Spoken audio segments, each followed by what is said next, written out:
اعوذ باللہ من الشیطان الرجیم بسم اللہ الرحمن الرحیم۔ معزز و محترم سامعین، السلام علیکم ورحمۃ اللہ وبرکاتہ۔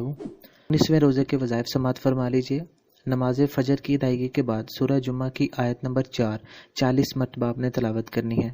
اس آیت کو پڑھنے والا اللہ تعالیٰ کے خاص فضل و کرم سے زندگی بھر مالا مال رہے گا۔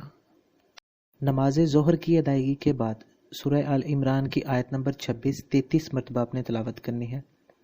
اس آیت میں اللہ تعالیٰ کی بڑائی اور ہر چیز پر قادر ہونے پر بات کی گئی ہے، اس لیے اس دعا کو پڑھنے والا ہمیشہ مالدار رہتا ہے اور زمانے میں بہت عزت پاتا اور کبھی ذلیل و رسوا نہیں ہوتا۔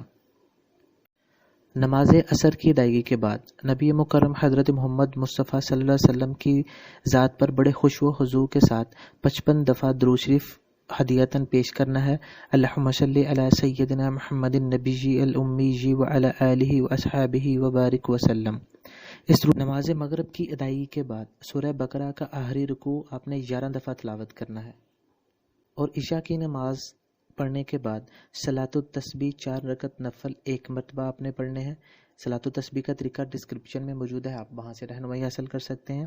اس کے بعد استغفار کی 3 تسبیح آپ نے پڑھنی ہے، یعنی کہ 300 دفعہ آپ نے پڑھنا ہے۔ استغفر اللہ الذی لا الہ الا هو الحی القیوم واتوب الیہ۔